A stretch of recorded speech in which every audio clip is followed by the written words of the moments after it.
ప్రియ దేవుని బిడ్డలారా, బైబిల్ చదవటం వినటం వల్ల మనలో విశ్వాసం పెరుగుతుంది. మన మార్గానికి త్రోవ చూపుతుంది. సమస్త జనులను శిష్యులనుగా చేయుడి మత్తయి 28:19 వచనంలో దేవుని వాక్యం తెలియచేస్తోంది. తెలుగు బైబిల్స్ను ఆర్ఆర్కే మూర్తి గారు రీసెర్చ్ చేసి విశ్లేషణ చేసిన బైబిల్లోని ప్రతి అధ్యాయాలను వచనాలను వరుస క్రమంలో అనగా ఆదికాండం నుండి ప్రకటనా గ్రంథం వరకు ఇవ్వబడుతుంది. ప్రతి ఒక్కరూ ఆధ్యాత్మికంగా విశ్వాసంలో బలపడి మీ జీవితంలో ఎదుర్కొంటున్న సమస్యల నుండి విడుదల పొందండి. ప్రతి ఒక్కరూ మీ దీవెన టీవీని సబ్స్క్రైబ్ చేసి ఈ వాక్యాన్ని లైక్ చేసి మీ మిత్రులకు బంధువులకు షేర్ చేయండి. దేవుని సువార్తను ప్రకటింపబడుటలో మీరు పాలిభాగస్తులు కండి. ప్రియ శ్రోతలు, రండి, మీ బైబిళ్లు తెరవండి. ఈరోజు మన పాఠం అపొస్తలుల కార్యములు 7వ అధ్యాయం 36 నుండి 60వ వచనం వరకు. ఏకాగ్రతతో వినండి. నా వంటి ఒక ప్రవక్తను దేవుడు మీ సహోదరులలో మీకు పుట్టిస్తాడు అని ఇశ్రాయేలీయులతో చెప్పిన మోషే ఇతడే. సీనాయి పర్వతము మీద తనతో మాట్లాడిన దేవదూతతో మన పితరులతో అరణ్యములోని సంఘమందుండి మనకివ్వటానికి జీవవాక్యములను తీసుకున్నవాడు ఇతడే. ఇతనికి మన పితరులు లోబడనొల్లక ఇతణ్ణి తోసివేసి తమ హృదయములలో ఈజిప్టుకు పోగోరిన వారై మాకు ముందు నడిచే దేవతలను మాకు దయచెయ్యి. ఈజిప్టు దేశములో నుండి మనలను తోడుకొని వచ్చిన ఈ మోషే ఏమయ్యాడో మాకు తెలియదు అని అహరోనుతో అన్నారు.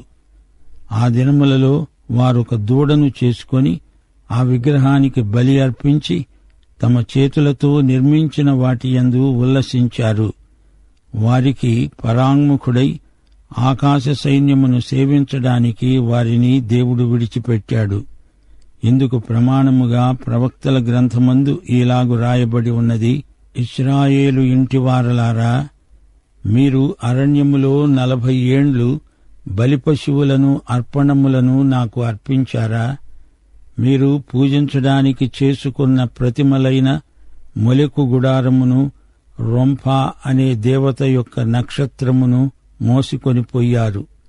గనుక బాబెలు అవతలికి మిమ్మును తీసుకొనిపోతాను. అతడు చూచిన మాదిరి చొప్పున దానిని చెయ్యాలని మోషేతో చెప్పినవాడు ఆజ్ఞాపించిన ప్రకారము సాక్ష్యపు గుడారము అరణ్యములో మన పితరుల వద్ద ఉంది. మన పితరులు తమ పెద్దల చేత దానిని తీసుకున్నవారై దేవుడు తమ ఎదటి నుండి వెళ్లగొట్టిన జనములను వారు స్వాధీనపరచుకున్నప్పుడు యెహోషువతో కూడా ఈ దేశములోనికి దానిని తీసుకువచ్చారు. అది దావీదు దినముల వరకు ఉంది. అతడు దేవుని దయ పొంది యాకోబు యొక్క దేవునికి నివాస స్థలము కట్టగోరాడు. అయితే సొలొమోను ఆయన కొరకు మందిరము కట్టించాడు. అయినా ఆకాశము నా సింహాసనము, భూమి నా పాదపీఠము. మీరు నా కోసము ఎలాంటి మందిరము కడతారు? నా విశ్రాంతి స్థలమేది? ఇవన్నీ నా హస్తకృతములు కావా అని ప్రభువు చెబుతున్నాడు అని ప్రవక్త పలికిన ప్రకారము సర్వోన్నతుడు హస్తకృతాలయములో నివసింపడు.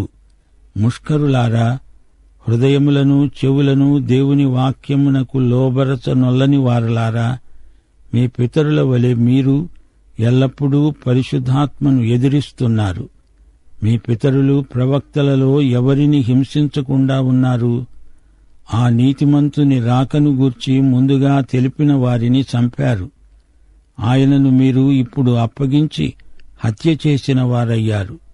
మీరు దేవదూతల ద్వారా నియమించబడిన ధర్మశాస్త్రమును పొందారు కాని దానిని గైకొనలేదు.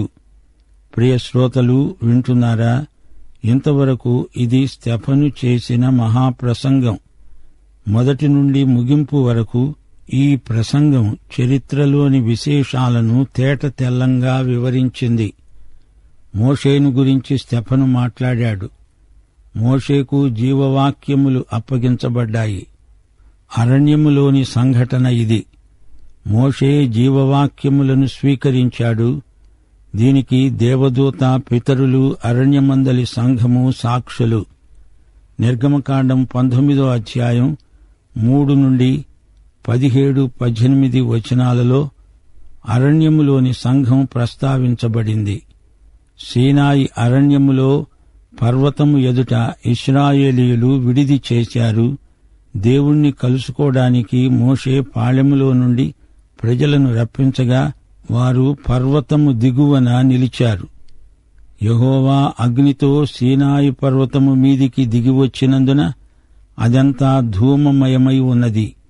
దాని ధూమము కొలిమి ధూమము వలె లేచింది. పర్వతమంతా మిక్కిలి కంపించింది. వారొక దూడ విగ్రహాన్ని చేసుకొని దాన్ని పూజించారు. దానికి ఫలితంగా శిక్ష అనుభవించారు. బబులోనుకు చెరపోయారు. అరణ్యంలో సాక్ష్యపు గుడారం వారి మధ్యన ఉన్నది. యెహోషువ నాయకత్వంలో వారు ఆ సాక్ష్యపు గుడారంతోనే వాగ్దత్త భూమిలో ప్రవేశించారు. దావీదు కాలం వరకు ఆ సాక్ష్యపు గుడారం ఉంది. దేవాలయ నిర్మాణం విషయమైన ఆసక్తి దావీదుకు ఉంది. అయినా సొలొమోనే దేవాలయం నిర్మించాడు. అయినా దేవుడు మానవ నిర్మితమైన హస్తకృతమైన ఆలయములో నివసించడు. స్తెఫను అన్నాడు, మీరు మీ పితరులలాగే పరిశుద్ధాత్మను ఎదిరిస్తున్నారు.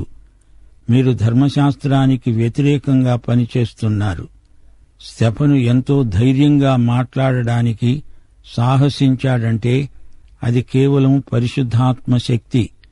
54వ వచనం, వారి మాటలు విని కోపముతో మండిపడి అతణ్ణి చూచి పండ్లు కొరికారు.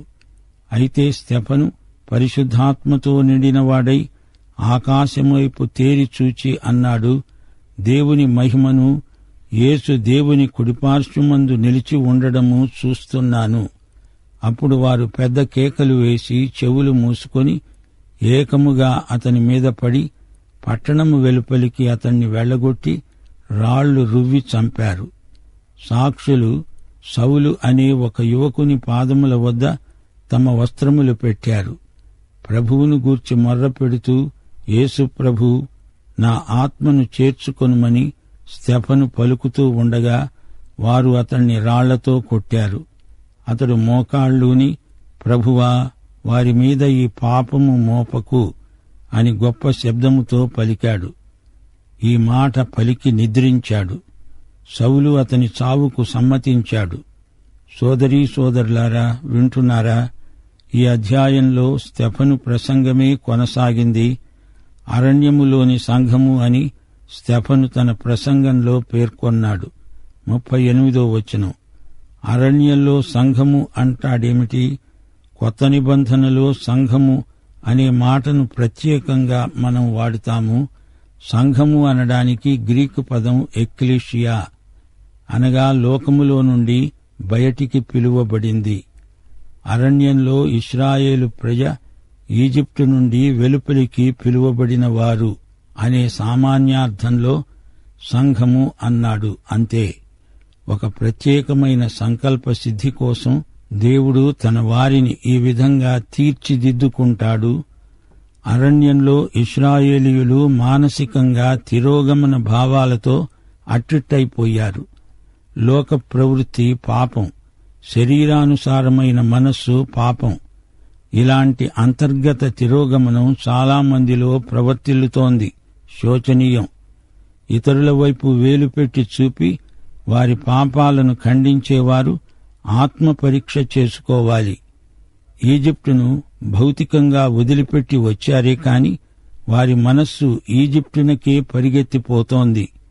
మోషేను వారు తిరస్కరించారు. మోషే సంగతి మాకు వద్దు అన్నారు. ఇతరుల వలె విగ్రహారాధనకు ఉపక్రమించారు. అందుకే మోషే, ఆ తరువాత యెహోషువ ప్రజలను సవాలు చేస్తూ అడిగారు, మీరు దేవుణ్ణి, దేవుని ఆరాధనను కోరుకుంటారా, లేక అన్య సాంప్రదాయాలను, వారు పూజించిన విగ్రహాలను కోరుకుంటారా? మన యేసు మోషే కంటే శ్రేష్ఠుడు, యెహోషువ కంటే శ్రేష్ఠుడు. యెహోషువ అనే పేరుకు హ్రస్వరూపమే యేసు.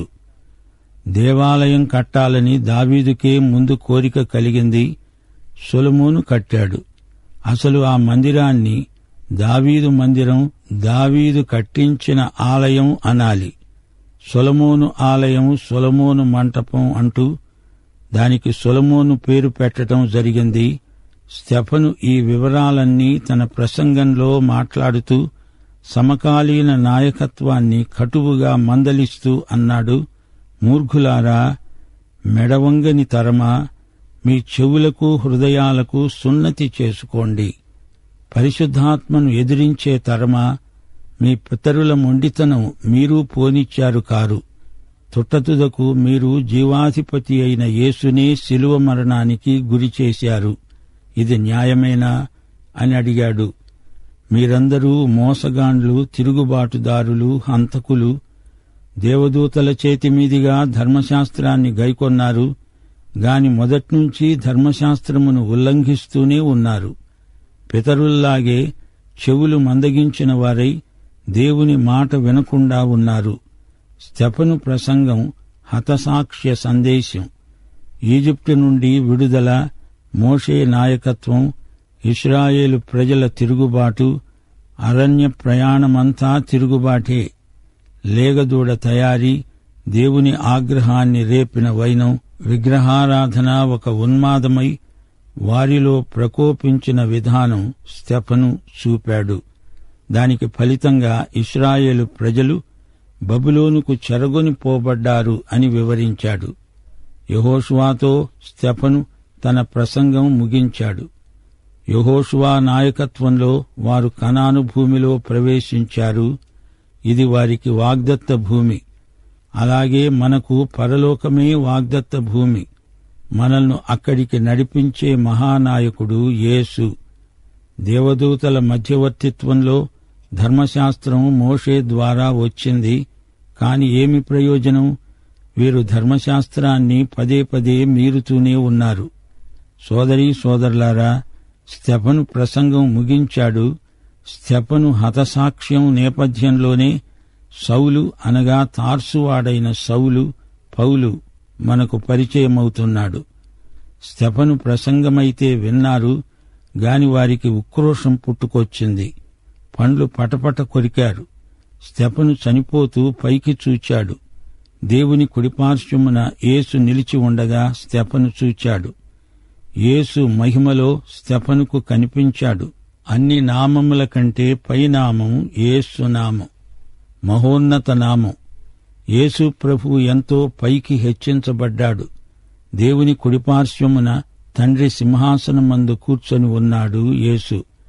హెబ్రీ పత్రిక 1వ అధ్యాయం 3వ వచనం అంటోంది, ఆయన దేవదూతల కంటే ఎంత శ్రేష్టమైన నామమును పొందాడో వారికంటే అంత శ్రేష్ఠుడై ఉన్నత లోకమందు మహామహుడైన దేవుని కుడిపార్శ్వమున కూర్చుండి ఉన్నాడు. పాపముల విషయములో శుద్ధీకరణము తానే చేసి అంత గొప్ప పదోన్నతి పొందాడు యేసు. ఆయన మన విమోచన కార్యము తానే ముగించినవాడై పరలోక తండ్రి కుడిపార్శ్వమందు ఆసీనుడై ఉన్నాడు. అయినా ఆయన ఇంకా మన పక్షాన పనిచేస్తూనే ఉన్నాడు. అయితే ఆయన తన ప్రథమ హతసాక్షి అయిన స్టెఫనును స్వీకరించటానికి, స్వాగతం పలకటానికి నిలిచి ఉన్నాడు. దేవునికి స్తోత్రం. స్టెఫను, తార్సువాడైన సౌలు, ఈ ఇద్దరి ముఖాలు ఒక్కసారి చూడండి. స్టెఫను ముఖం దేవదూత ముఖంలాగా ప్రకాశించింది. తార్సువాడైన సౌలు ముఖంలో విద్వేషం, మత్సరం, కక్ష, కార్పణ్యం కనపడుతున్నాయి. స్టెఫను యేసు శిలువకు కుడివైపున ఉన్నాడు. తార్సు పౌలు ఎడమవైపున ఉన్నాడు. త్వరలో తను కూడా కుడివైపుకు వస్తాడు. స్టెఫను నిద్రించాడు. యేసే స్టెఫనును నిద్రపుచ్చాడు. పునరుత్థానం వరకు, ఎత్తబడే వరకు అతణ్ణి నిద్రపుచ్చాడు. యేసు సన్నిధిలోకి స్టెఫను వెళ్లిపోయాడు. యేసు తన తండ్రి కుడిపార్శ్వమందు కూర్చున్నవాడల్లా లేచి స్టెఫనుకు మహిమలోనికి ఘన స్వాగతం చెప్పాడు, సుస్వాగతం పలికాడు. అయితే తార్సువాడైన సౌలు ఒక పరిసయ్యుడు. తనకేం తక్కువ, అంతా ఉంది అనుకున్నాడు. స్టెఫను కన్నులెత్తి పైకి చూస్తుంటే తనూ చూచాడు. తనకెవరూ కనపడటం లేదు. అతనిలో ఒక తీవ్రమైన పగ, విద్వేషం, కక్ష, వృథాతిశయం తల ఎత్తసాగింది. రెచ్చిపోయాడు సౌలు. స్తెఫను చూస్తున్నదేమో తాను చూడలేకపోతున్నాడు. అతనికి ఉన్నదేదో అది తనకు లేదు. అదే అతనిలోని కుళ్ళు, అసూయ. స్తెఫను సాక్ష్యం సౌలు హృదయంలో గొప్ప రభస రేపింది. అతనిలో సంఘర్షణ మొదలైంది. దమస్కు మార్గమందలి దర్శనానికి సౌలును సిద్ధపరిచింది స్తెఫను సాక్ష్యం. సోదరీ సోదరులారా, వింటున్నారా? స్తెఫను ప్రసంగం ఒక గొప్ప సాహసం. మొదట్నుంచి మీ పితరులు మొండి మనుషులు అన్నాడు స్తెఫను. మోషే కాలంలో బంగారు లేగదూడను చేసుకున్నారు. ఆమోసు ప్రవక్త సేవాకాలంలో మొలెకును నక్షత్ర దేవతను కొలిచారు. ఆమోసు 5వ అధ్యాయం 27వ వచనం, దేవుడు విధించిన శిక్ష, నేను దమస్కు పట్టణము అవతలికి మిమ్ములను చెరగోనిపోతాను అని యెహోవా సెలవిస్తున్నాడు. ఆయన పేరు సైన్యములకు అధిపతి అయిన దేవుడు. ఇశ్రాయేలీయులకు అన్నీ ఉన్నా ఏమీ లేనివారయ్యారు. వారికి ప్రవక్తలున్నారు, ధర్మశాస్త్రం ఉంది, దశాజ్ఞలున్నాయి. అయినా వారి అవిధేయత వల్ల, తిరుగుబాటు వల్ల వారు తమ దేవునికి దూరమయ్యారు. వారు దేవుని శక్తిని తమ వ్యతిరేక వైఖరి వల్ల నిరర్ధకం చేసుకున్నారు. దేవాలయం వారికి ఆశీర్వాదం, కాని వారు దానిని తృణీకరించినందుచేత అదే వారికి శాపమైంది. దేవుణ్ణి ఆరాధించడానికి బదులు శాపాన్నే ఆరాధించారు. ఇది మరీ విడ్డూరం. సమస్త లోకానికి ఆయన ప్రభువు. కేవలం యెరూషలేముకు మాత్రం కాదు, అన్ని జాతులకు, అన్ని రకాల ప్రజలకు ఆయన దేవుడు. అందరినీ తన వైపునకు ఆయన ఆకర్షించుకోవాలి.